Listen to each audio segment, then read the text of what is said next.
So we're just beginning quite a busy weekend here at Abhayagiri. We have the Buddhist bicycle pilgrimage starting today, and then tomorrow having many people arrive, somewhere between 50 to 100 people, maybe at least, showing up right around the same time. And we've just had a kind of a concrete pour that has just begun this morning, so there's a lot of noise and a lot of action, and it's very ordinary and natural for the mind to be affected by changes around us and to be kind of swept away by the activity.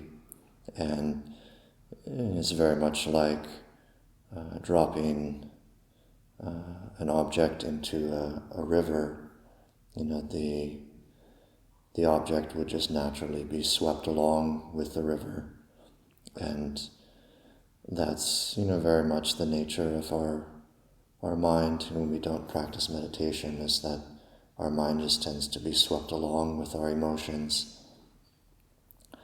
And through the practice of meditation, we're trying to learn how to make the mind more like, at first, like an object that is, say, tied to a tree or something, and then throw it in the river, and it still moves around as the water moves it in different directions. But because it's tied to the tree, it's not completely swept away, and it is able to kind of stay in the same area.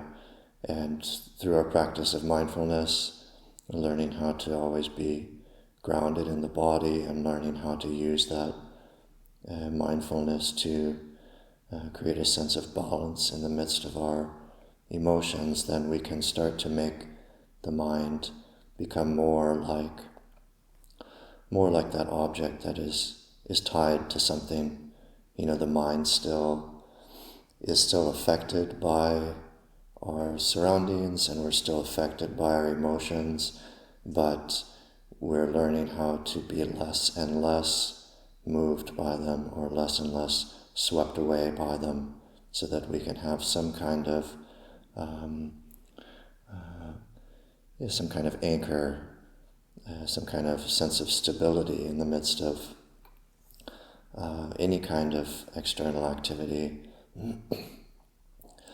And then ultimately, if we take the practice far enough, the Buddha, the meditation masters, they've taught us that it's possible for the mind to become like a huge rock that's in the middle of the river, or like a sandbar or something, some kind of very large, solid object that's sitting in the middle of the river. It reaches all the way down to the bottom of the river floor, and it's completely unmoved by the water around it. And it doesn't matter how fast or slow the water moves, the rock is not actually shaken at all by the water, and yet the water is still in contact with the rock and still moves around the rock. So the rock is in constant contact with the water, and yet it's also beyond the water.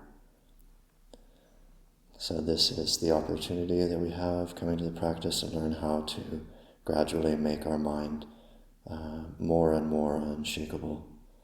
So offer that for reflection.